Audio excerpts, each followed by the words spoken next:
Welcome to the first Bare Marriage podcast of 2022. Hooray! It is a new year. We have much to celebrate. 2021 is over, and that's good. That in and of itself is worth celebration. Yes. So here we are, Bare Marriage Podcast, where we like to talk about healthy, evidence-based biblical advice for your sex and marriage. And I'm Sheila Ray Gregoire from the To Love, Honor, and Vacuum blog, and I am joined by my daughter, Rebecca Lindenbach. Hello. Who, if you're watching on YouTube, has wet hair. Yes. Okay, I have a baby who is 2 months old today, and I did not have time to dry my hair, so we're all just grateful that I had a shower. That's just very grateful, and congratulations. Yeah. Okay. So as we enter a new year and as we leave behind the old year, I thought we could do a little bit of a retrospective just to start this podcast. We have a whole bunch of stuff coming up on today's edition, but then we could do a little bit of celebration. Yeah. Because this year, Great Sex Rescue was published in March. It launched in March, and that was big. That was big, and it sold well, and even though we had a ton of pushback, and even though it was emotionally difficult, and I know in my very last podcast, 2021, I was so thoroughly depressed. I have spent the last 2 weeks offline knitting, and I am happy. Yes. Doing a lot better. Yes, I made Vivian 2 pairs of leggings from vintage pattern books. They're very cute. Katie can put pictures up if you're watching on YouTube, and a lot of other things. And we've just had a lovely few weeks just processing and resting because it was a hard year. But as we started to look back, we realized how much there really was to celebrate. Yes, and that honestly, I mean, the battle has started to shift.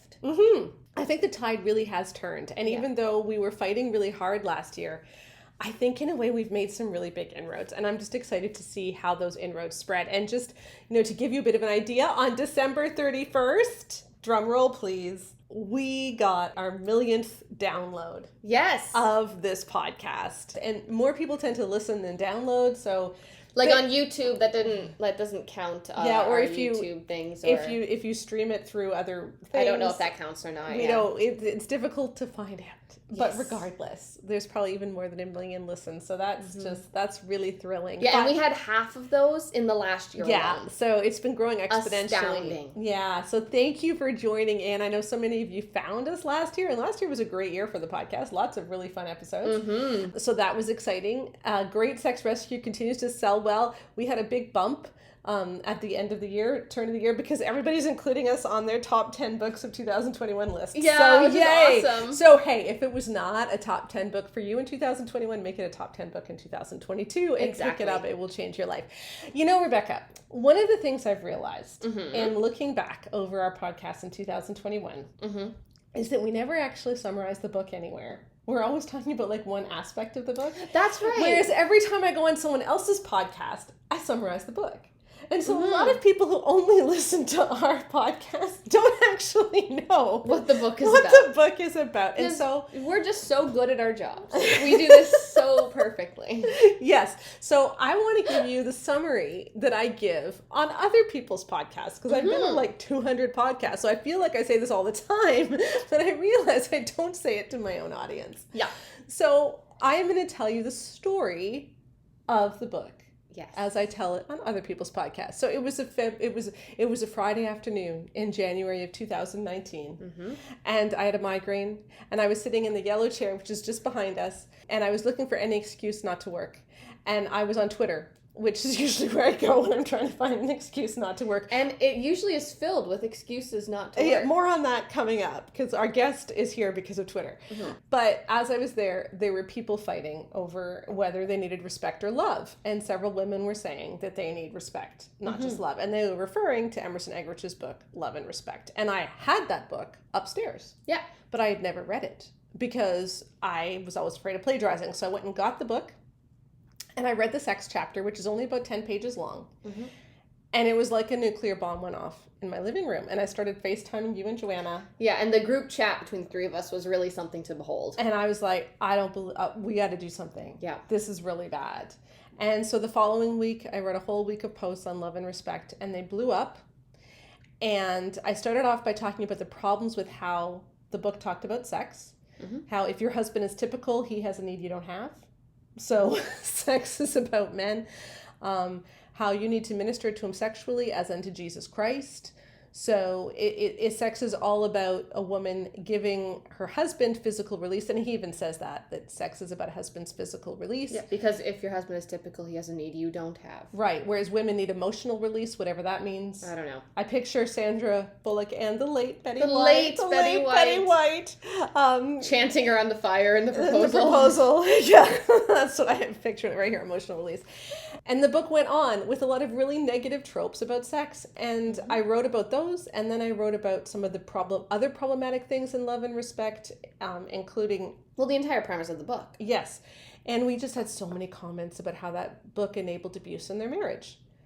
And so we wrote up a report of this because we were really concerned. Yep. And we sent it to Focus on the Family because they published the book and they promote the book and we thought that they would care. Yep. And they blew us off. Yep. And we thought, oh my gosh, I have been spending 10 years on this blog trying to give people healthy advice for their marriage. But unless we start demolishing the negative foundations that so many people have built their marriages and sex lives on, we can never get healthy. Mm-hmm. And if Focus on the Family isn't going to listen to a few hundred women, maybe they'll listen to 20,000. And that's when we did the study for the Great Sex Rescue and the book. And in the book, we look at, we asked 20,000 women to rate their marital satisfaction and their sexual satisfaction. And then after they did that, we gave them a whole bunch of evangelical teachings about sex and marriage to see if believing any of those teachings correlated or made a difference in how they rated their marital and sexual satisfaction. And we identified 4 main beliefs that really hurt women's sex lives and marriages. And those 4 teachings, if you're interested, are, I like to say in Lord of the Rings terms that there's sort of one ring to rule them all, where there's one teaching to rule them all that is above everything. And that is this: if your husband is typical, he has a need you don't have. Yeah. Like, sex is for men need sex, women don't. And then stemming from that are the 4 harmful ones that we found, which are that a woman is obligated to give her husband sex when he wants it. You should have frequent sex with your husband to keep him from watching porn. All men struggle with lust. It's every man's battle. And boys will want to push your sexual boundaries. Yep, as a girl, like when you're young. Yeah, and so you are the gatekeeper. And those things all led to really bad stuff. Yeah. And we detailed this in the Great Sex Rescue. And we talk about, where these beliefs came from, how we can be tricked into believing these things, but then also how to rescue your sex life from them, how to reclaim joy and intimacy and true love, and throw out sexual entitlement and objectification. Yeah, and how to reframe what you've been taught. Yeah. If you've been taught your whole life, well, lust is every man's battle, how can we see that in a different way? Yeah. People struggle with lust. Yeah, exactly. Often men more than women, but many women too. And the way to defeat lust is by treating people like whole people made in the image of God. Yeah. And learning to respect them as whole people. And so let's reframe these messages that we've been given so that we can find health and wholeness. And that's what the book is about. That's what my blog, To Live, Honor, and Vacuum, is about. That's what this podcast, the Bare Marriage Podcast, is about. Yes. And over this last year, we've just seen a lot of inroads. Not just with our own book and a blog, but some pretty interesting things happened. Married Sex by Gary Thomas and Deb Felita. That book landed in October. We talked about that a lot in last year's podcasts. I don't really want to revisit it too much. But what was interesting is that was the first major book in the evangelical world that came out after the Great Sex Rescue, where we know that Gary Thomas read the Great Sex Rescue, and yet they didn't heed the warnings in the Great Sex Rescue. And they promoted all the same harmful messages. Yeah.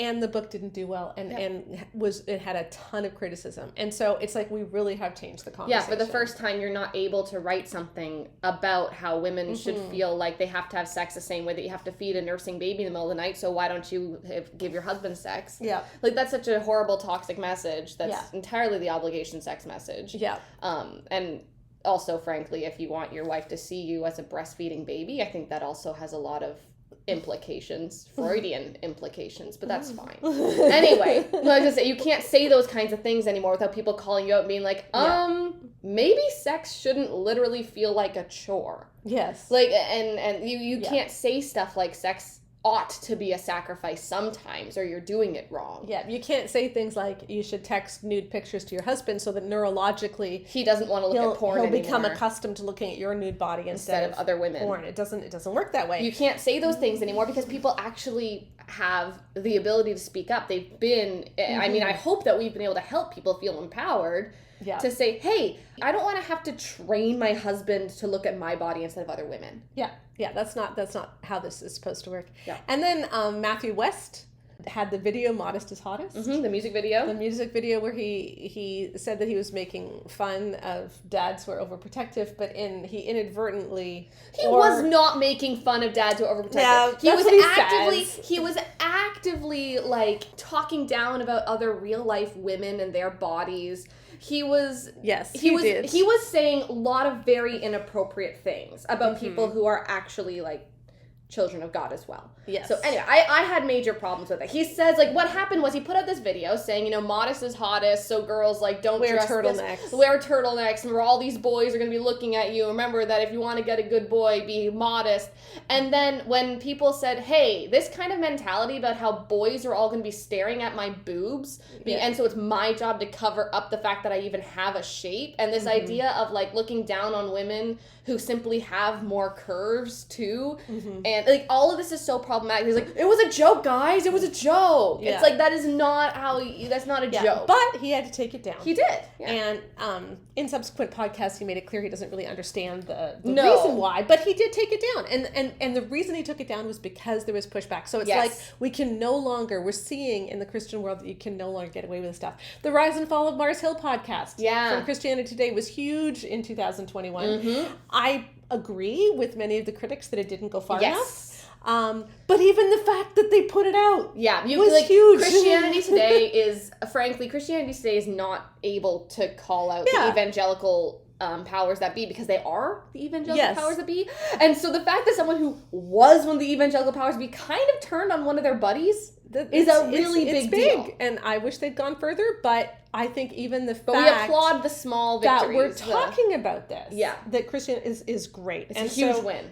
We're seeing a lot of things happening in the Christian world. Some different things with the Southern Baptist Convention and sex abuse and being pressured to listen to their delegates and all kinds of stuff. Good stuff happening in the world. And so I do think things are changing. And I think that's positive news as we go forward. I think so. We are never going to eliminate toxicity. No, we're not. From the church. There will always be toxicity. As Jesus said, you know, the birds of the air are going to nest in the branches. They're always going to be there. The wheat and the tares are going to be together until the end, until the harvest, when God cuts them up. You're never going to have a perfect church. But what we are seeing is that people are speaking up, and the platforms of those who teach toxic stuff are diminishing and getting smaller. Exactly. And the power of those people are getting smaller. Yeah, my hope is that, because we do know, you know, just like you said, the parables that Jesus told about how we're always going to be mixed in with people who are false teachers or who are doing things wrong. My hope is just that it stops being that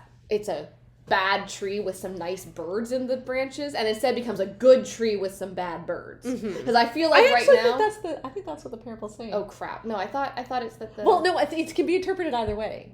Oh, okay. Yeah, you're not wrong. It can be interpreted either way. I've always found that one an interesting thing to look at, because if you follow the birds of the air, if you follow what birds represent in different parables, it tends to be something negative. Like, I mean, it's just an interesting Bible study. If someone wants a Bible study, just go take a look at that. But the idea is, what I'm trying to say is that for so long, I feel like the bad parts have been in charge. And what I'm hoping is that even if there's still some small group leaders who are spreading toxic messages, if there are individuals in the pews who are, you know, misguided, you know, I'm hoping that overall, the leadership within the church, the bad ones get booted in the next couple of years. Yeah. Or they just simply lose their platform because people leave. And we'll talk about that next week. Yes, we will. Yes. A bit more evidence that things are changing. We got a funny comment on the blog just today that a woman was listening to a different podcast, not our podcast, a Christian marriage podcast that she doesn't usually listen to, that doesn't really agree with a lot of what we say. And they had a question about vaginismus, and they handled it not perfectly, but at least they talked about it. And she said, it would never have been on their radar if it wasn't for your book. Yep. And so, even the fact that people now know what vaginismus is, because we were talking about this so much, because that was one of our outcome variables. Yes. We were looking at how these evangelical teachings affected sexual pain, marital satisfaction, orgasm rates, arousal rates. Feelings of emotional closeness. There were all sorts of outcome variables. But that was a major one for us. And we're actually presenting at the American Physical Therapy Convention next month in February about our vaginismus results, because they were so interesting. Now, this particular podcast said that if she can't orgasm, she should see a pelvic floor physiotherapist. That's not... Like, sometimes there's pelvic floor dysfunction issues, but... And learning to control those muscles can be really a big part of sexual pleasure. But maybe we first talk to the husband. Maybe we first look at foreplay. Who might not be doing any foreplay. Foreplay might be the biggest thing. Okay. Here's another one. A man wrote in. Yes. And said, I first found out about you on a Twitter feed that was dissing love and respect.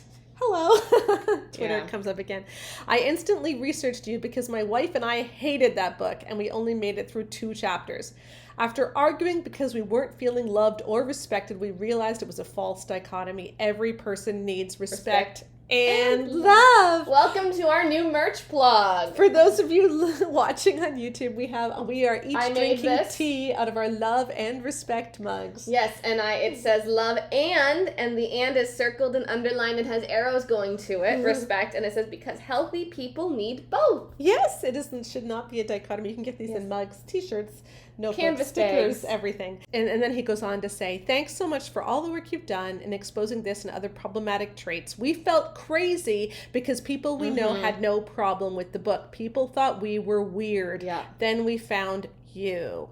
We love your podcast and can't recommend it enough. It has brought a much healthier, truly biblical view into our lives when it comes to relationships and sexuality. And that's what I think is happening, is so many people think I must be crazy because I'm the only one who sees this as weird. Yeah. But now more and more people are speaking up, and I think it's going to become more normal to be able to say, that's just not right. Yeah, that's just weird. It's just not normal. That's just not normal. Okay. Here's another woman who wrote in. I love these kinds of messages. And she says she grew up, her pastor father was with the Independent Fundamentalist Baptist Church. She grew up in a very Duggar type of environment. And she always clashed and never quite embraced it. And she says, since the pandemic, I've been trying to evaluate so much about my faith. Do I really hate God or the distorted version of him that I was taught? Do I hate the church or what some churches are teaching is the gospel? You said in one of your posts that you are trying to reach out to those of us who have left to let us know that there is more to the gospel. I am listening now. I am one that you were referring to. And to me, your blog is about so much more than sex. It's about freedom in Christ from legalistic hijacking of the message of Christ. Yeah. And I love, that's probably my favorite kind of email. Yes. Is when I get people saying, hey, I found Jesus again, because I realized that what I was running from was the toxic messages in the church, that we're really missing out on Jesus.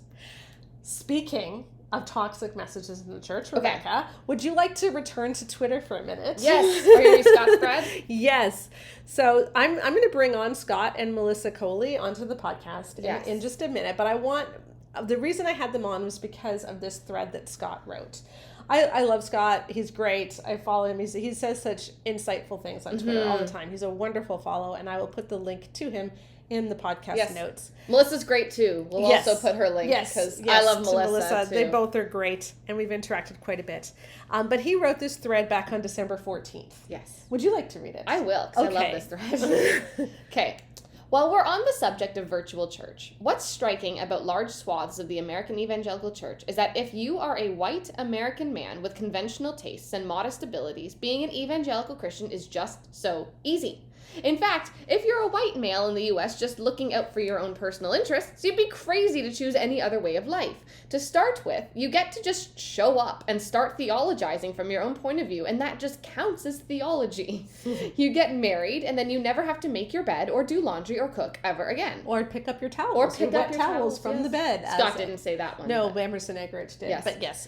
And you get to be the decider of things. and you get to gain as much weight as you want, but she can't, because if she does, then you get a pass on infidelity. Well, not totally a free pass, but she's not allowed to get properly angry with you because she let herself go, so she kind of had it coming. And all you really have to do, basically, is just keep the women folk in their place and the cultural interlopers at bay, and don't look at pornography unless the wife lets herself go, in which case you still shouldn't do it, but it's as much her fault as yours at that point. So, except for lusting after women that aren't your wife, which shouldn't be a problem if the missus is doing her part, you just do all the stuff you'd want to do anyway as a white American man, and it counts as Christianity. No cross to bear, no hating your father and mother, no meaningful sacrifice, no effort to understand perspectives that make you uncomfortable. In short, it's just nothing like the life that Christ tells his followers to expect. So a lot of white evangelical men were doing virtual church long before live streaming came along. And surely it's of no matter whether such men attend virtual church in person or online. Haha, yeah. So the point that he's making there is that the way that we have set up marriage in the church, that's promulgated in books like His Needs, Her Needs, Love and Respect, sheet music, Every Man's Battle, etc., makes life really easy for men. Yeah. I do struggle when he says, like, no cross to bear. I struggle with finding any cross in any of these books for men to bear, other than, oh, maybe you'll have to talk to your wife sometimes when you feel like you'd rather play video games. Yes. Like, yes. I can't see anything that men are asked to do that women are not asked to do as well. And we actually looked at that. And, what Emerson Eggerichs says, of course, is that because men might have to give up their lives for you, yes, you need to honor them because they need to be willing to sacrifice their life for you. So you need to... Now, I think that's such a stupid argument. And that is a stupid argument. I will use the word stupid. Because look at the number of women who suffer long-term health issues because of childbirth, or who die in childbirth every year, because it still happens.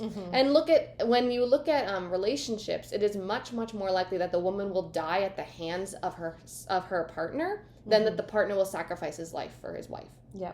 Domestic violence, women who are murdered by their husbands a lot of the time. Or even not domestic violence. Here's an article that was shared in our Patreon group. And by the way, shameless plug, we have a Patreon group. Yes. So if you would like to support getting our research into peer-reviewed journals and getting into more social media platforms and just join a like-minded group of people, we have a wonderful Facebook group. We have unfiltered podcasts on our Patreon group. We do an unfiltered podcast kind of like this one every month, and then we also do a book club one where Joanne and I talk about articles and books and stuff that frankly she's read, because I have no time to read things. Right. And she doesn't either, but it's a higher priority for her. Yes. And one of our wonderful patrons shared this article in the patron group about how men are 6 times more likely to leave their wives if their wives get a cancer diagnosis than women are to leave their husbands if their husbands get a cancer diagnosis. Yep. And so all these things about how men are going, like Emerson Eggerichs and people like him saying, but men sacrifice their lives for you. It's like, no, actually, statistically speaking, they don't. Yeah. There are men out there who would. Yes. But that can't be the argument, because statistically speaking, men in marriages, because of the culture we have set up, are looking out for their own interests before the interests of their wife. Yeah. That is just... Because they've been told that's what manhood is. Exactly. Because you are supposed to lead, and the way you lead is by making sure the family does what you want. Exactly. And so you get to do whatever you want, and the family has to go along with you, and that is seen as being Christ-like. And I just want to say, that's such a waste of human capital, because think about how many, because there's just genuinely evil men who are going to be evil no matter what culture they're in. There's just genuine, same way that there's just genuinely evil women who are going to be evil no matter where they are, right? But think about the men who grow up who want to be good people, and they're in this incredibly toxic place where they themselves are ridiculed and emotionally abused as well if they are caring and comforting and feminine, quote unquote, in their personality in those ways, because in a lot of these circles, being nurturing and emotional is not manly. Right. And so then you have these men who may have otherwise been truly amazing husbands, truly amazing partners, who if you had fostered the goodness when they were a child instead of beating it out of him, you know, and that's what makes me so angry, because I have friends who were on the trajectory to be incredibly compassionate, wonderful people who then, because of this teaching, I saw them become more and more twisted and more hardened and less compassionate in the name of quote unquote truth. Yeah, and more entitled, feeling that the way that I live out the gospel in my marriage and in my life is by making sure other people acquiesce to what I believe is right. And just simply make my life easy. Yeah. Is because I am supposed to be submitted to, when I make everybody else do what I want them to do, I am helping them live out their Christian life. Well, because you're told your whole life you are a leader. You're a man of God. We're called to lead. You're supposed to, have your troops rallying behind you, and your troops are your wife and your kids, or maybe it's your congregation if you're a pastor, or maybe it's whatever it is. But these boys are told from a very, very, very young age, regardless of their personality, regardless of their strength of character, regardless of whether or not they're suited to leadership, you are a leader. Yeah. You are a leader. And so what happens is when they can make people obey them, it's almost like then they self-fulfill their own prophecy that they are leaders. It's like, look at me, my wife obeyed me, and this is my job as a leader, is to make sure she obeys me, and this is how I serve God, is by making sure that all these people do what I want. And it's not said so expressly, but we see it all the time. We see it all the time. And it's no wonder that we're seeing so many cracks in evangelicalism, because we have built it up on a foundation of men who have been told that they get to lead simply because they are men and not because they are actually suited to it. Yeah, not because they're Christ-like. And that's what I mean. We've taken Jesus completely out of the equation and inserted genitalia. Yes. Like, and that's what really becomes even more of a problem. I just think that there's all these studies that have come out. We're going to talk about one right now where, when you give people power and they act out that power, it actually does impact how you function neurologically. Yeah, there's a fascinating article in The Atlantic which summarizes a bunch of different studies about this, about how power physically changes the brain. Like, it makes the brain act differently. And one of the ways that it describes this is people who have power, so CEOs, people who they lose the ability to mirror others. And mirroring, what happens when you're mirroring is, like, when you're talking to someone, and this has been well documented in psychological studies, is if someone else smiles, what do? You tend to smile. You tend to smile. Yeah. If someone else looks relaxed, you tend to relax. If someone else looks stressed, you tend to sit up. Yeah, this is actually something that for all the other toddler moms out there, it's a really great way to get temper tantrums to stop a little sooner. Just act the way you want your toddler to act. Yeah. Genuinely, it actually kind of works. Yeah. But this is one of the first things babies do, actually. I know, and Vivian's doing it. Yeah. It's so sweet. If you stick your tongue out, they stick their tongue out. Yeah. And they start to mirror. And so mirroring is a way that we build empathy, the way that we show empathy, because we're hardwired to want that relationship. Yes. And if you think about the golden rule, treat others as you want to be treated. Do unto others as you would have them do unto you. That's very much a mirroring thing. And what happens is, the more power you have, the less you mirror. Yeah, because you don't actually have to think about how others will treat you, because you have power over them. Right. They can't treat you badly. And so even if you treat them badly, they're not going to be able to treat you badly in return. Now, the studies go on and say a whole lot of other things about that. I'll put a link to it in the podcast notes, because it really is fascinating. But the simple fact is that when we give people power, they stop showing empathy, and they stop being able to explain how someone else feels. Or explain someone else's opinion in the same way.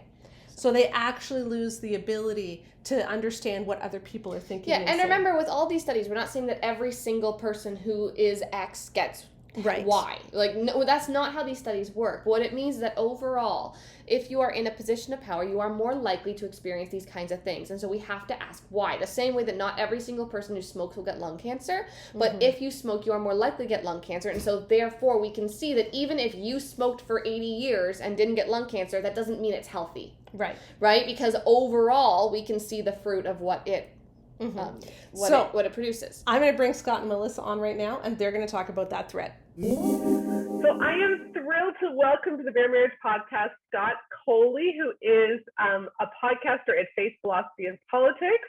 I was actually on I think you were like the fourth one I recorded for the Great Sex Rescue when it came out. So I know Scott from that and from Twitter, and then Melissa is his wonderful wife who gets punches hard on Twitter as well, and I love following her.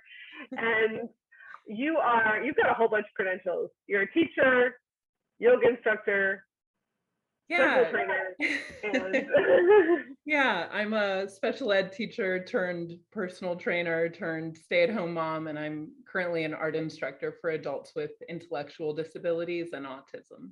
Right, and you edit all of the podcasts too, right? I do. Yes, so you're the behind-the-scenes person, which is a big job. Thank you, Katie. Thank you. Yes, thank you to Katie who does it for me. Okay, so we loved the thread, Scott. Like, we love that, and I just thought this was a good way to start 2022 because I want to change the conversation about men and sex because this is ridiculous. Like, this is crazy. So tell me, you wrote that thread. What was the feedback that you got from it? It was about what you would expect. I got some reactions that were sort of like, well, that's not true, just in very general terms, but no one sort of denied really any of the specifics in the thread, because of course you can't. Right. Because it's all true, as you've painstakingly documented in your work, which we all owe you a lot for having done the grueling work of reading through all of that and documenting the receipts. I mean, it's really, I literally cannot even imagine. Yeah, I know. We all need therapy. But I'm not even kidding. But I think the thing that really struck me as I read it, and I mean, I've been in this forever. It seems it isn't forever. It's only been like 3 years, but it seems forever. But I had never thought of it the way you put it, in that the way that the evangelical church sets up life for men is just so easy.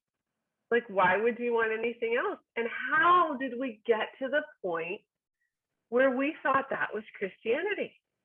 You got me. I grew up with parents who had very traditional roles. My dad is a pastor and he went to work, and my mom was home when we were young.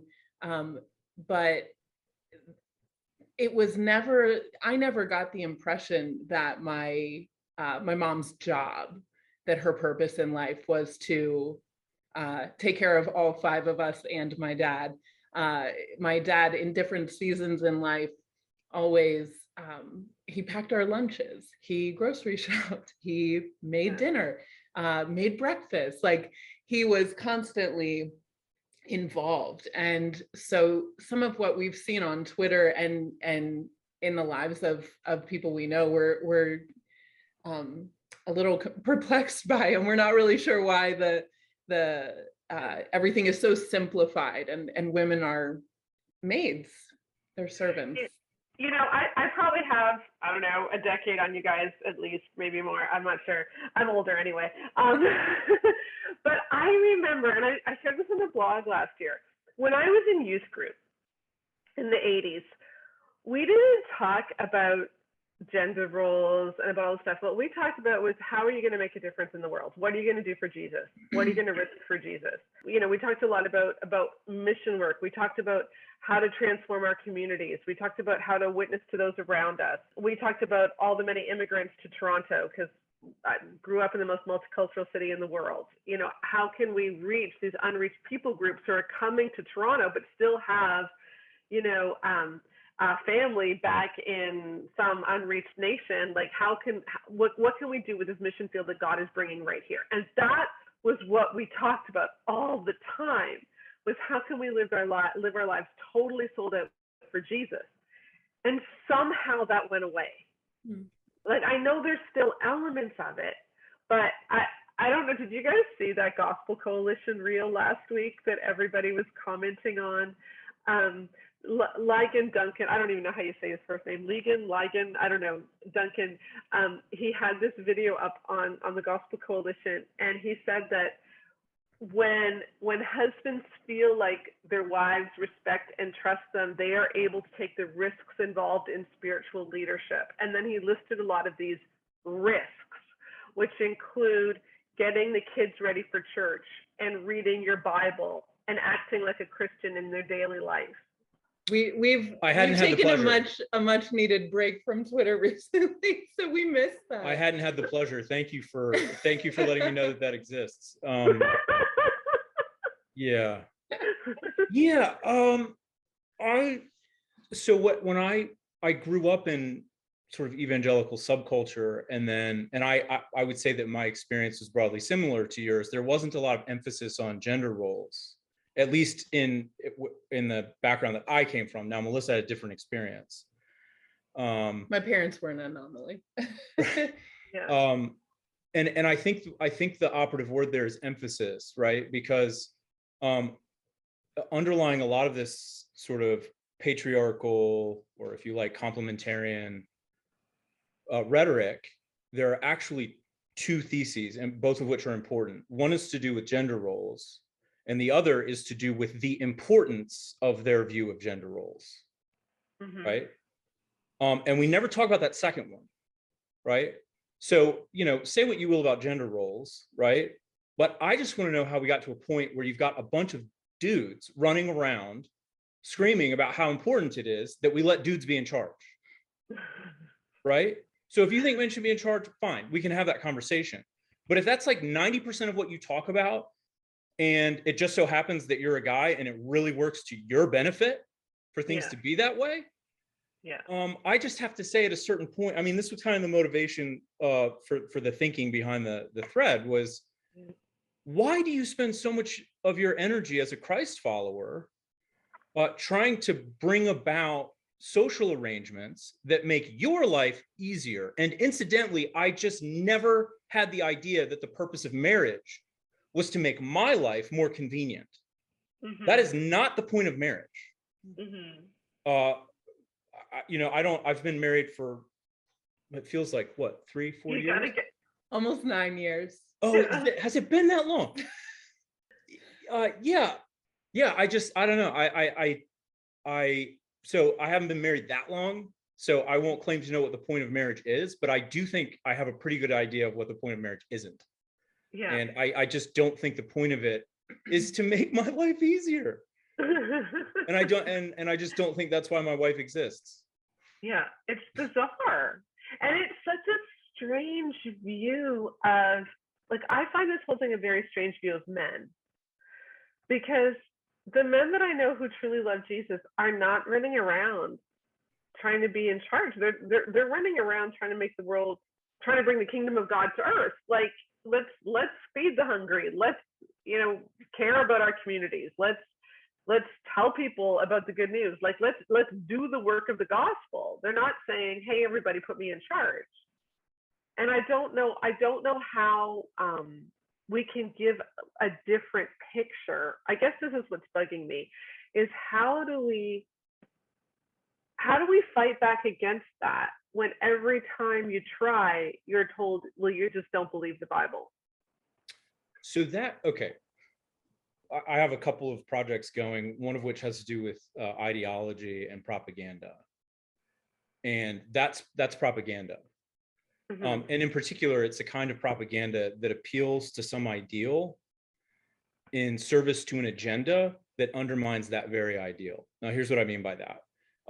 When you and I are having an interpretive disagreement, right, about what Scripture says, okay, and let's say, okay, so the complementarian says, the Bible says women should submit and women should be quiet in church, and then you say, well, I don't think that's what the Bible says, right? And then they come back and they say, well, why don't you believe the Bible? Why are you questioning the authority of Scripture, et cetera, et cetera? First of all, that's a non sequitur. It doesn't make any sense, right? Because no one's questioning whether the Bible is the inspired word of God in this conversation.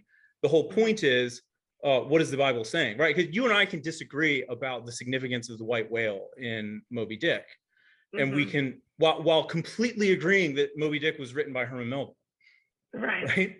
Okay. So first of all, it's a non sequitur. But secondly, and I think more importantly, the appeal is to the authority of God's word, and that is a noble ideal, right? Because we want to give God authority over the sayings of men, right? and women, but definitely men in this case. So there's this appeal to God's authority in service to an agenda, which is ultimately to get you to submit to their human authority, which is the opposite of the ideal that they're appealing to, right? So they would rather have you just take their word for what the Bible means than to actually sort of work it out with the Holy Spirit and figure out what Scripture is saying. Yeah. You're just supposed to take what they say and just do it because they say so, because they're the guys in charge or something. I don't know who put them in charge.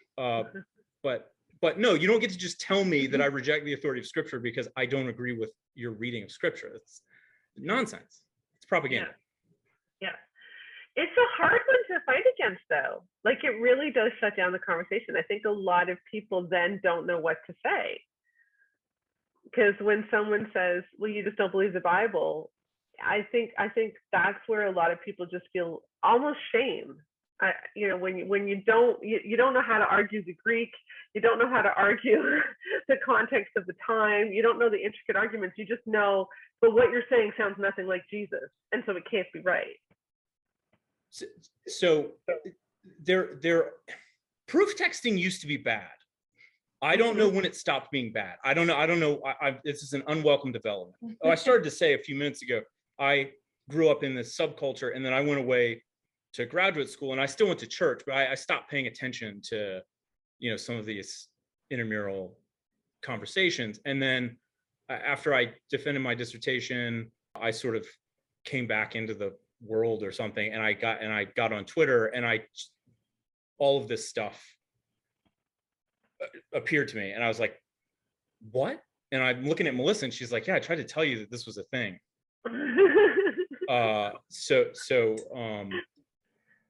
No, I was just gonna say, like it. I think a lot of people feel a lot of shame when someone says, well, you just don't believe the Bible, because they don't know the intricate answers. All they know is you don't look anything like Jesus. That was it. So proof texting used to be a bad thing. That was it. Sure. I mean, you could just take snippets of Scripture and say, well, here's what it means. And if you don't believe this, then you don't accept the authority of Scripture. That's one way of doing things. Another way of doing things is to read the whole Bible, right? and see sort of what kind of principles present themselves to you after you've read the canon of Scripture, right? And really tried to let it form your cognition. And I just don't see how you read the whole Bible and you come away thinking one of the big takeaways here is that boys should be in charge of girls. So yeah, you can pull out isolated passages, but I would much rather talk about the whole of the message that's being conveyed here, and I wouldn't mind talking about why you as a guy are so intent on constantly talking about why you should be in charge. If I could add, and I could be wrong. I mean, I don't have a PhD, I don't know, but I think a lot of people are reacting to Beth Allison Barr's book right now, and everybody's angry about, can women teach men in church? And I think that conversations about that, if we could put those to the side for a moment, you said they shut down conversations by saying, well, you don't believe, what the word says, the good book. If we could put that aside and maybe focus on what goes on in your home. So forget whether or not you go to a church where a woman is a pastor. If we can talk about what goes on in your home and how easy your life is as a husband. I think they're unwilling to look at that. Does your wife like being married to you? Do you make her life easier, or do you make her feel small? And do you take advantage of her? Do you help? There was that Kevin DeYoung article, I don't know, think piece months ago about offering. His offering about laundry and and I think I have friends who the wife does the laundry, and that's that's what works for them. And so it's not about that. It's when we got married, he didn't let me do his laundry until, I mean, he still does his own, but he wouldn't let me help with it until about a year ago, because it was annoying. I'd say, you're working multiple jobs. I'm throwing laundry in. I'm home with our son. Can I just throw your shirts in? Like, it just makes sense. And these seasons, where like he did a lot more cooking a year ago than he's doing now. But I think people don't want to talk about what's happening, and everything is different in each family, and what you have to find what works for you. But if the general tone in your house is that you're the husband and you got to do God's work and go in your study, especially with pastors, and that's the most important thing, and your family is neglected, and your kids, as Owen Strachan says, or Strawn, or whatever. I don't know how you say it either. I always go back and forth. You occasionally get on the floor and help with your kids. Like, that is prevalent in Christian homes, and it shouldn't be. And I once saw a man, the parent of a small child, present the child to his wife and announce that it needed a diaper. Right. Right. I mean, yeah. I decided early on, like, if I'm around, my wife's not changing diapers, because she changes diapers when I'm gone. So there's no reason why she needs to change diapers when I'm home. Yeah. And this isn't We're at a restaurant. I came up with. This isn't like, you're gonna do your part. I birthed that baby. It just, which would have been one. Yeah. No, it is funny. It's like one of the things. Well, I remember in Gary Thomas's book Married Sex, he has this really odd story where he says Erica has 4 children, and she does most of the day-to-day decision making, and Timothy, her husband, is away at work, and so he's not involved in the daily decisions. It's like, Erica doesn't have 4 children. Erica and Timothy have 4 children. Like, even though we talk about it. And then I remember Emerson Eggers, he says this constantly. I see it in Love and Respect. I've seen it in sermons online or whatever, that basically the whole reason that women have to do all the things that you mentioned in your thread, Scott, and why men's lives should be easy is because men have to be willing to die for their wives, whereas wives don't have to be willing to die for their husbands. And so because your husband is willing to die for you, you need to do everything in your life to make his life like, it's bizarre. It's ideology. I mean, that's the only way that makes any sense, because it's like, I'm willing to do this thing that requires a momentary sacrifice in a remote possible world. Yeah. Right. So I'm in charge here, and like, I'm just going to watch the game while you need to be willing to sacrifice for me and absolutely everything else on a daily basis. Yeah. The whole dying to self thing is like in reality, actually doing it is way more difficult than just being willing to die in a home invasion scenario. Yeah. Okay. So let me ask you a question, because this is a theory that I have, and I don't know if it's a good one or not. So I want to see if you agree.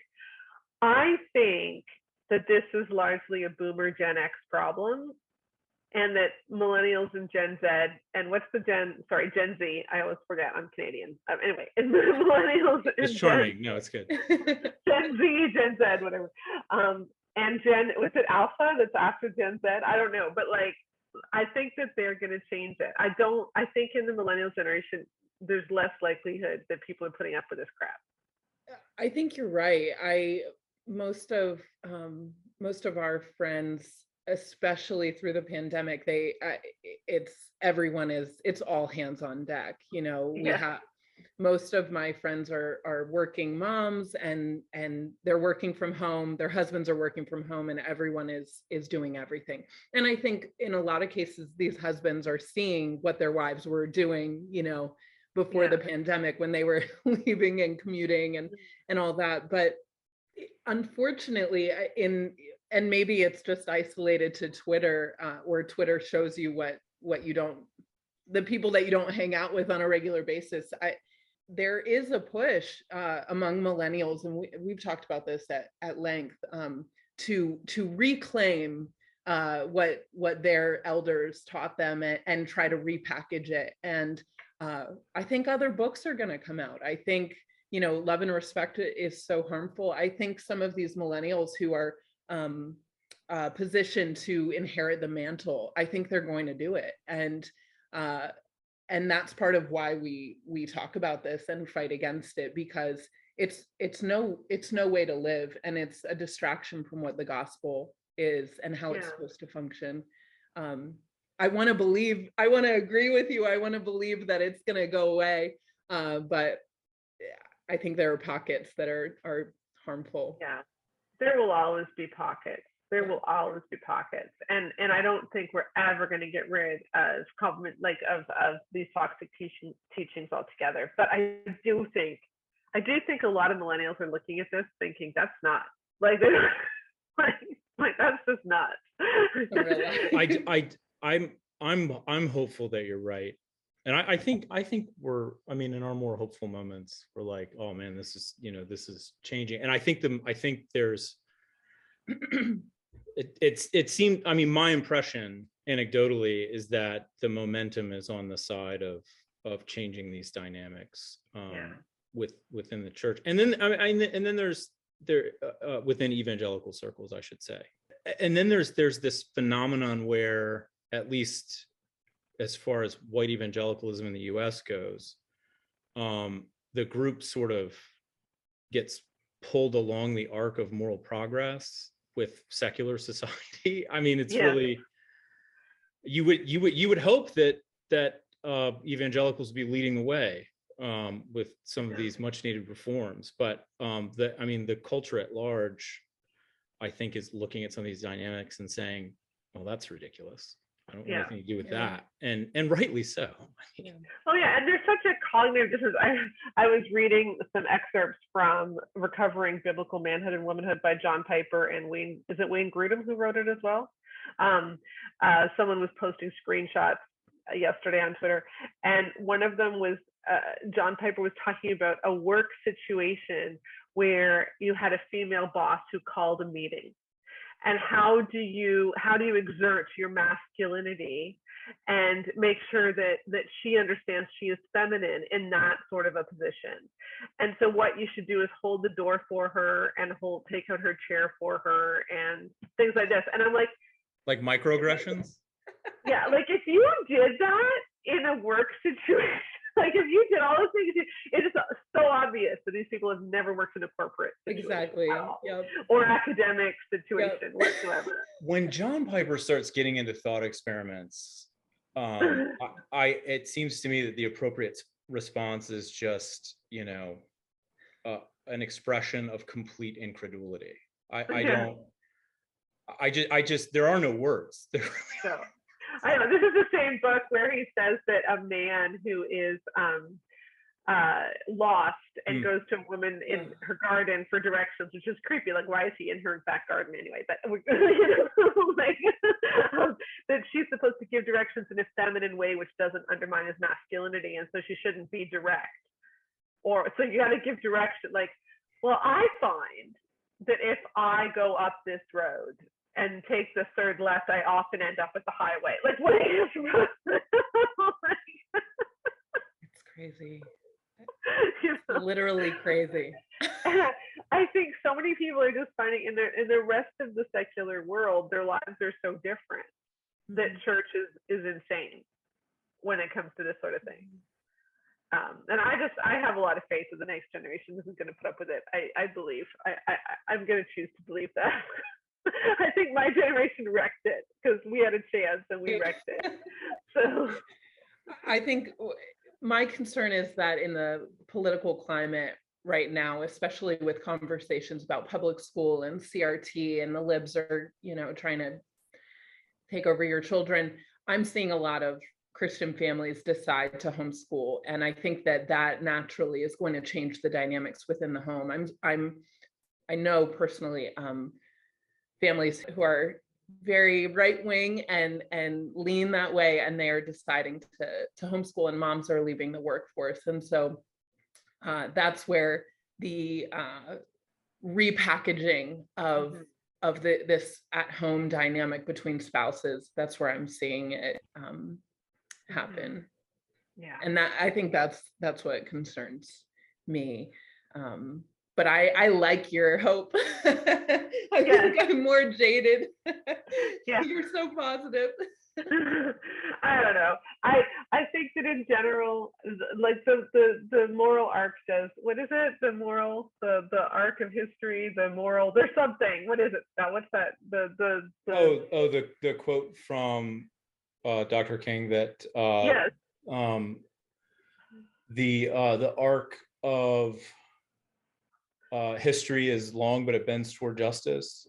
Yeah, that one. There we go. Yeah. I think we are going in that direction. So when we get back to your central premise in that thread, which is that life is just really easy for an evangelical man, if you do all the things that all these books say you should get to do as an evangelical man. How, like, this bears no resemblance to taking up your cross on a daily basis. Like, even the fact that Ligon Duncan was framing it as a risk to read your Bible and live out a biblical life, like there's a reframing of just basic Christian fruits of the Spirit as being taking up your cross. And how do we fight against that? Like, do you have any insight on that one? A bit, I think, possibly. I have thoughts about it. So I think part of what's happened here is that the resources of Christian theology have been pressed into service of a particular kind of ideology that doesn't really have much at all to do with Christianity itself. There are preferences for doing things in a certain way, and then Christian theology is brought along as legitimation for that way of doing things. And I mean, again, the proof texting, it blows my mind every time. But proof texting is bad, is what I want to say every time. I don't like, this is not how it works. Okay. Anyway. So you bring along these proof texts to support this, this set of preferences that happen to reflect your own interests, right? If you're a male in these contexts. And I think that is precisely the opposite of how a Christian's cognition ought to work, right? Mm-hmm. If I'm reading scripture and I'm constantly seeing things that confirm that I'm right and that my preferences are good, if I'm reading scripture and constantly just finding sanctification for my own personal preferences, I'm just not reading the Bible correctly. I'm not doing Christianity right.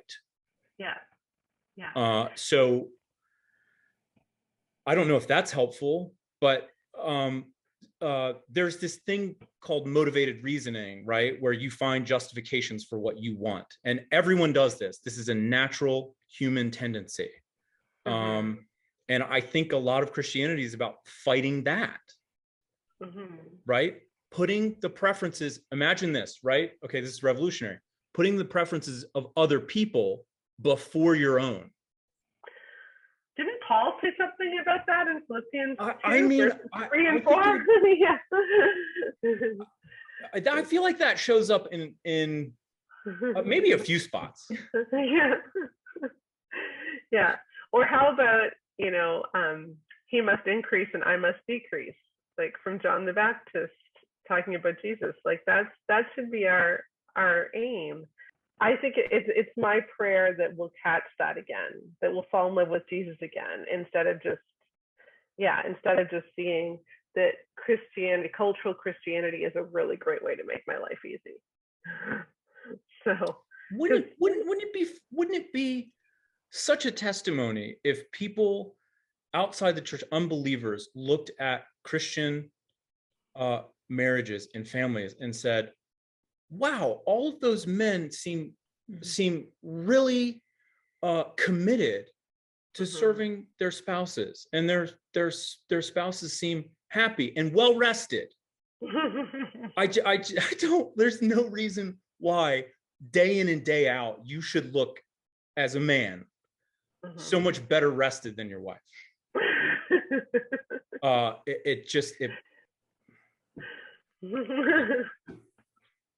That's not a good testimony. Amen. So yeah, 2022 is the year that women get more rest. I like it. Yeah. Well, that's awesome. So where can people find you guys? What's up on the Faith, Philosophy, and Politics podcast for 2022? Anything big? We've got some. We're 2 episodes in. 3rd episode will be out next week. Took a little break with the holidays, but we have some phenomenal guests lined up, and yeah, excited about that. So, and Twitter is kind of the one-stop shop for. There's a link to my website there, faithphilosophyandpolitics.org. And you're also on Instagram. I don't know if you know this. I don't even know the password for my Instagram account. I got a social media manager here. So. Yes. Yeah. Well, I found you on Twitter. I will send everyone to Twitter, and then they can find your podcast and everything else. So that is wonderful. Thank you for joining us, guys, and Happy New Year. Thank you so much. Happy New Year. It's always a pleasure, Sheila. Thanks for having us. I thought you'd like that bit about looking exhausted. Yes. Yes, very funny and very true for you now. Very relatable. Yes. No, but I think as we're talking about this whole idea that, frankly, evangelicalism actually has a very low view of men. Mm-hmm. I think for me, when I'm looking at this as someone who's a mom, and I know everyone likes my parenting metaphors because this is just where I am these days, but this is something that I honestly have been thinking a lot about. Like, when it comes to parenting, if you raise a child who never actually has to grow, but just kind of has an easy life, if you raise a kid who just wants to sit around and play video games and pouts when they have to do chores and feels entitled to other people's work, or if you raise a girl who manipulates her friends and pouts so that they always have to do what she wants to do, and so she's super happy because she gets to do what she wants to do, and isn't this so great, and everyone else around her is kind of miserable, like, you failed. Yeah. Like, as a parent, we know that that's a failure. Yeah. That's not a successful... Because those people are not going to have good relationships. They're not going to have good relationships. You are keeping them from becoming more like Christ. You are actually getting in the way of their spiritual development if you're allowing children to grow up incredibly selfish and entitled. It's a parenting failure. And that's one of the things that I'm afraid of as a parent. Yeah. But this is what we expect of men. Yeah. And I don't know why, because guys are so much better than this. Well, and the thing your husband's not like this. My husband's not like this. Scott's not like this.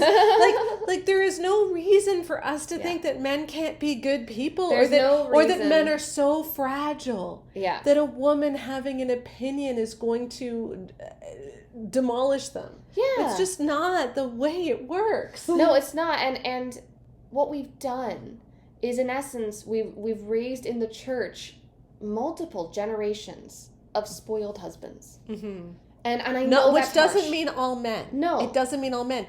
But if you actually believe this and live it out, you're spoiled. That's what it will result in. I'm sorry, but the emails that we get from women who, like, their husbands say, well, you're the stay-at-home mom, and so I went from work from 9 until 6, and so now it's 6 o'clock and I'm home. It's like, yeah, but she got up at 5 a.m. to feed the baby, and then she's not going to bed until 10:30 because you won't do the laundry, and by the way, she's picking up your food. And she's picking up your your wet towel from the bed because you won't put it on. It's like that is the same energy as the 14-year-old who throws the Gatorade bottle at his mom and says, I need another one, while he plays Call of Duty for the 8th hour straight. Like, that's the same energy. I'm sorry, but it is. And again, this is, most men are not like this. And so why in the world does the church present this like it's normal? Yeah. Why in the world do we have a book where a guy can leave a wet towel on the bed, as Emerson Eggerichs does, and somehow that's the wife's fault? Yeah, the moral of the story is she really shouldn't have nagged him so much, and she should just pick it up and be quiet, because otherwise he won't want to love her anymore. But the good news is things are changing. And that's what I'm hoping they're changing because of people like Scott and Melissa. Yeah, and that's what I'm really hoping is I'm hoping that what we start seeing more of is that the men in the church who are fine with sharing opinions and who are emotionally healthy and who really respect their wives and the women around them and who aren't power hungry and who are just looking to be truly healthy people, they start speaking up more and they start talking to their friends who they see being a little bit more authoritarian in their homes, being like, hey, that's not appropriate. Like that's or you know what? After a big dinner at small group, how about some men get up and start clearing the table instead of the men sitting there and letting the women clear the table? Exactly. Like just little things like that. And I believe that change is coming. Yeah, I do, and I really think that it's something that we don't have to wait forever for, because I do believe that there are lots of those men in the pews already. I just think that they haven't realized that there's a need for them to step up. And I think also they're thinking that they're the ones who are crazy. Yeah. Like that guy who wrote the Love and Respect letter. And they don't realize that actually there's more of us than we think. And if we spoke up, our numbers would be amazing. And frankly, if you're the only man in your church who will help with anything around the house and who respects his wife, you need to leave the church. Yeah. Like, find a different church. A toxic church. I'm going to bring an amazing man on the podcast and the podcast now and give him a chance to chime in 2022. And I have my husband Keith on the podcast for the first time in 2022. Hey everybody, Happy New Year. Yes, and I was saving this part for you. Okay. So, I can see it on your computer here. Yes. So Scott in the interview was talking about how he didn't know that all this toxic teaching existed until he got on Twitter and started reading the tweets from people like Owen Strawn and Denny Burke and Kevin Young and all of this stuff. And you were kind of the same way. No, and you would say these things and I'd say, they didn't say that. Like, I mean, like, no. And of course they did, right? So. And there's a guy named Josiah Hawthorne on Twitter who has literally been connecting the dots. Like, literally. But he put up all the different people who are connected and then drew the connections. And this is what he said. Liberty U is connected to the SBC, which is the Southern Baptist Convention, is connected to the CBMW, Council for Biblical Manhood and Womanhood, is connected to the Gospel Coalition, is connected to Desiring God, is connected to the Moscow Cult with Doug Wilson, is connected to Grace to You, is connected to G3, is connected to the SBC, is connected to the Gospel Coalition, is connected to Moscow, and so on and so on and so on. And these guys all preach from the same playbook. Yeah. And they all quote each other. Absolutely. So, and I love, there's a little picture of Kevin Bacon. 6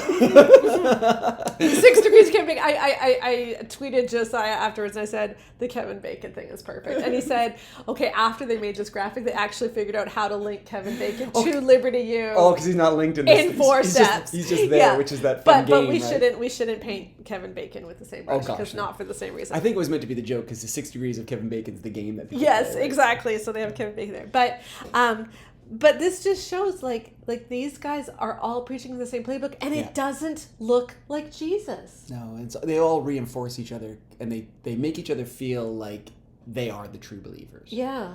Because this is the thing I'm thinking of. That's it, when I look at this web here, is there are a lot of people out there who believe in Jesus, who would be able to say with complete sincerity that they ascribe to everything that is in the Apostles' Creed, the Nicene Creed. All the things that for the 2,000 years of Christian history we have agreed and believed on. They would say they are 100% in favor of all that, but they will be excluded by these people because of very specific beliefs that have nothing to do with the gospel. Yeah. But every one of them would exclude them, because for them it's not just about Jesus, it's about a particular structure of society, the family, all this other stuff. It's not about Jesus.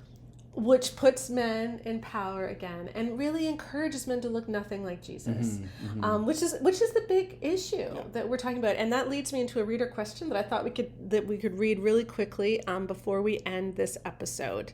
So a woman writes in, a few years into our marriage, I read a book that recommended not going more than 3 days without sex. So the 72-hour rule that we talk about in The Great Sex Rescue, it's everywhere. Every Man's Battle, sheet music, Power of a Praying Wife. It's throughout our Christian literature. James Dobson started it. Anyway, my desire to be a good wife and to take care of my husband's needs led me to follow that advice. It actually made a lot of sense because it seemed then like after 3 or 4 days without sex, my husband would become irritable and grumpy. I have to think through family plans with that in mind. If we're going to have a fun family day on Saturday, I need to make sure he gets sex on Friday night so that he will be more agreeable and pleasant with me and the kids the next day. After 16 years of marriage, my mental clock still keeps track, and if sex doesn't happen, the kids and I pay the price with having to deal with a crabby dad. My husband will complain sometimes that sex seems like something else on my to-do list, and he's right. While I enjoy it, I definitely would not want it so often, but he is just easier to deal with when he has it on a frequent basis. Also, I find that if I need to talk to him about something or there's a problem we need to work on, we need to have sex first so that he's more likely to be emotionally available. I've mentioned to him that he seems irritable when he hasn't had sex, but he insists it's just because physical touch is his love language. Yeah. You know, this is actually a form of coercion. Mm-hmm. I think most people don't recognize that, but if you have to have sex with your husband to prevent him from doing something bad, that's actually a form of coercion. I had a similar letter from a woman who said she had to have sex before their small group every week, or else he would say things that were embarrassing. Oh my goodness. If you have to have sex so that he'll be agreeable with the kids on a fun beach day, and if you don't, he'll take it out on you, that's actually a form of coercion. Yeah, and you know, we've talked about this on the blog before. When we were married, we had struggles with sex early on. You know, I tended to be immature, and I bought a lot of the garbage that's out there in the evangelical world. And they just basically say, this is something men need, and women, you need to give it to them. And, you know, and I sometimes would feel that, well, the problem is that you're not having sex with me enough. But thankfully, I got to the point where I realized that if you never had sex with me again, that doesn't let me off the hook for being a Christ-like man. And I had to start saying, like, I need to be mature. The problem is that the evangelical world is not teaching that to men. The evangelical world is teaching men, you deserve this, it's your birthright, they need to do it for you. Because you're in charge and she's supposed to serve. And that's terrible. That is not Christ-like. That does not cause men to grow up and be strong and be the kind of people that look like Jesus. It causes them to be entitled and selfish. And there is, you know, and they'll take things which are biological in nature, but then they'll make them seem like laws. So for instance, when you do have sex, you release oxytocin, the bonding hormone. It calms you down. It makes you feel lovey-dovey. Yeah. But that doesn't mean that if you don't have oxytocin that you'll therefore be crabby and irritable. Or even worse, that's the person's fault. Like the other person's fault. So if I'm crabby because, quote unquote, you didn't have sex with me, that's my issue. But the way we were being taught in the church is it's your issue. And that's wrong. It's just wrong. And in a marriage that goes on like this for long enough, she will eventually lose all respect for her husband, and she will likely eventually hate sex because sex is him using her. It isn't about them connecting, because if it was about them connecting, he would show he cares about her, and that's not happening here. So what I want to do this month on the blog and on the podcast is I want to put the Christ back in Christian marriage advice and back in Christian marriages, because this doesn't, everything we've talked about today, it doesn't have anything to do with Jesus. And so to do that, I want to end this podcast, not with an encouraging email, but with a Bible passage. So I would like to read Philippians 2, verses 1 to 11. If you have any encouragement from being united with Christ, if any comfort from his love, if any fellowship with the Spirit, if any tenderness and compassion, then make my joy complete by being like-minded, having the same love, being one in spirit and purpose. Do nothing out of selfish ambition or vain conceit, but in humility consider others better than yourself. Each of you should look not only to your own interests, but also to the interests of others. Your attitude should be the same as that of Christ Jesus, who, being in very nature God, did not consider equality with God something to be grasped, but made himself nothing, taking the very nature of a servant, being made in human likeness. And, being found in appearance as a man, he humbled himself and became obedient to death, even death on a cross. Therefore God exalted him to the highest place, and gave him the name that is above every name, that at the name of Jesus Every knee should bow in heaven and on earth and under the earth, and every tongue confess that Jesus Christ is Lord, to the glory of God the Father. That's who we serve. Mm-hmm. We serve Jesus, and as we do that, we should have the mind of Christ. Mm-hmm. All of us, male and female. Absolutely. And this is not a mind of entitlement. This is a mind of service and giving. That's what we as Christian men should be looking for, and Christian women. Yeah. So in 2022, let's make that our aim. Let's put the Christ back in Christian marriage. Let's learn to serve and to focus on Him and follow Him first and foremost. That's what we're going to be doing on the Bare Marriage podcast. So please join me this year. There's lots of great stuff coming up. Remember to join us at tolovehonorandvacuum.com, at the blog, and join me on Instagram, Twitter. I would love to see my Instagram numbers go up because that's where I do a lot of fun stuff. So join me there as well. We'll put all of these links in the show notes. But thanks for hanging in there in 2021. It was a tough year, but I think 2022 is going to be amazing. So see you next week. Bye-bye.